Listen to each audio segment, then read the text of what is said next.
नमस्ते बच्चों। आज का जो हमारा टॉपिक है वो है एनोड किरणें और कैथोड किरणें। उनमें क्या अंतर होते हैं, उनकी क्या विशेषताएं होती हैं, आइए आज हम सब जानेंगे। चलिए स्टार्ट करते हैं। एनोड किरणें और कैथोड किरणें। ठीक है, एनोड किरणें जो होती है ना वो धनावेशित होती है। किस तरह की होती है? धनावेशित। और जो कैथोड किरणें होती हैं वो ऋणावेशित होती हैं। आपसे अगर अलग से भी पूछा जाए तो एनोड के बारे में है ये जानकारी और कैथोड के बारे में है ये।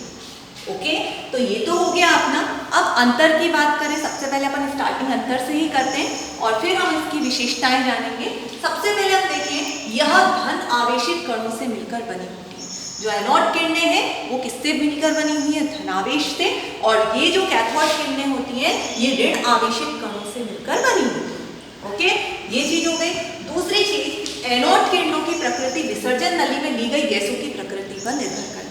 ठीक है, आप ये जो एनोड किरणें कैथोड किरणें होती हैं वो विसर्जन नली का यूज करते हैं इसमें हम।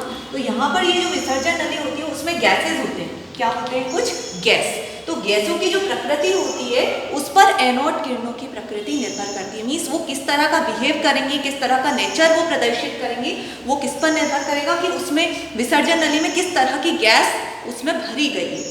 ओके, जिस तरह की गैस भरी जाएगी उसके आधार पर ही वो अपना गुण प्रदर्शित करेंगे। ओके, जबकि जो कैथोड किरणें होती है ना वो इस तरह का चेंजेस नहीं करती। ठीक है, कैथोड किरणों की जो प्रकृति होती है वो विसर्जन नली में ली गई गैसों की प्रकृति पर निर्भर नहीं करती। कोई भी आप गैस ले लो विसर्जन नली में, उससे कैथोड किरणों का जो गुण होगा वो कोई परिवर्तन नहीं होगा, उसमें कोई भी इफेक्ट नहीं पड़ेगा। आप किसी भी प्रकार की गैस ले लो। जबकि जो एनोड की जो होंगी एनोड किरणें वो गैसों के कारण क्या होंगी? इफेक्टेड होंगी, जबकि कैथोड किरणें उसके कारण कोई भी इफेक्ट प्रदर्शित नहीं करेंगी। ओके, ये चीज आ गई आपको समझ में। तीसरी चीज हम देखें, एनोड किरणों में उपस्थित कणों का द्रव्यमान विसर्जन नली में ली गई गैसों के बराबर होता है। ठीक है, विसर्जन नली में मैंने आपको बताया गैसेज हैं, यहाँ पर एनोड किरणें। एक चीज और याद रखिएगा, जो एनोड किरणें होती है ना वो हमेशा एक सरल रेखा में गति करती है। ओके, तो यहाँ पर क्या होगा, ये जो एनोड किरणें होती हैं उनका जो भार होता है, उनका जो द्रव्यमान होता है वो यहाँ पर जो गैसेज होते हैं उनके द्रव्यमान के बराबर होता है। ओके, तो यहाँ पर आपको ये चीज भी पता होनी चाहिए कि वो एक तो निर्भर भी उसी में ही कर रही है ना। जो एनोड किरणों की प्रकृति वो किस पर निर्भर कर रही है? गैसों की प्रकृति पर निर्भर कर रही है। तो गैसों की प्रकृति पर जब वो निर्भर करेगी तो दोनों का जो द्रव्यमान होते हैं ना वो भी क्या हो जाएंगे? एक दूसरे के बराबर हो जाएंगे। ओके, तो यहाँ यही है, एनोड किरणों में उपस्थित कणों का द्रव्यमान विसर्जन नली में ली गई गैसों के क्या होता है? बराबर होता है। ओके, ये चीज आ गई आपको समझ में। जबकि कैथोड किरणों में उपस्थित कणों का द्रव्यमान नगण्य होता है। आप इसके जो द्रव्यमान को अगर देखेंगे ना तो वो द्रव्यमान क्या होता है? न के बराबर, उसे आप कैलकुलेट नहीं कर सकते। तो इसका जो होगा वो नगण्य होगा। और जो गैसों का द्रव्यमान एनोड किरणें जो होती हैं उसमें जो होता है कणों का द्रव्यमान विसर्जन नली में ली गई गैसों के क्या होता है? बराबर होता है। ठीक है, तो ये चीजें तो ये तो हो गया अंतर। अब हम इनकी विशेषताएं देख लेंगे क्या होती हैं। तो एक सबसे पहली चीज, जो एनोड किरणें होती है ना वो हमेशा सीधी रेखा में गमन करेंगी। पहली विशेषता ये होती है एनोड किरणों की, ये हमेशा कैसे गमन करती है? एक सीधी रेखा। ओके, अब सीधी रेखा में गमन करती है, लेकिन जब हम विद्युत धारा प्रवाहित करते हैं, जैसे सपोज दैट एक जगह प्लस होता है एक जगह माइनस होता है, और हम क्या करें विद्युत धारा प्रवाह विद्युत क्षेत्र में अगर हम एनोड किरणों को रखें तो एनोड पर कौन सा चार्ज होता है? वो कैसे कण होते हैं? उसमें धनावेशित कण। तो वो जो है विद्युत क्षेत्र में ऋणावेश की ओर गमन करेंगे। वो जो एनोड किरणें होती हैं वो किस ओर जाएंगी? ऋणावेश। क्योंकि धन जो होता है, जो पॉजिटिव होता है वो हमेशा किसकी ओर जाता है? नेगेटिव चार्ज की ओर। और जब हम विद्युत धारा प्रवाहित करेंगे तो विद्युत धारा जो प्रवाहित होती है उसमें एक चार्ज होता है पॉजिटिव और एक होता है नेगेटिव। और हमने एनोड किरणों को जैसे ही उधर विसर्जित किया विसर्जन नली में, तो जो क्या होती है एनोड किरणें होती हैं वो प्लस की ओर नहीं जाएंगी क्योंकि वो ऑलरेडी पॉजिटिवली चार्ज है। ठीक है, तो पॉजिटिवली चार्ज होने के कारण उनमें ये विशेषता होती है कि वो हमेशा नेगेटिवली चार्ज जो भाग होगा है ना विद्युत विसर्जन नलिका में उस ओर हो जाएगी। विद्युत क्षेत्र में रखा जाए यदि एनोड किरणों को तो वो हमेशा ऋणावेशित क्षेत्र की ओर ही गमन करती है। ये उसकी दूसरी विशेषता हुई। ठीक है, तो पहली विशेषता क्या है? एनोड किरणें हमेशा सीधी रेखा में गमन करेंगी।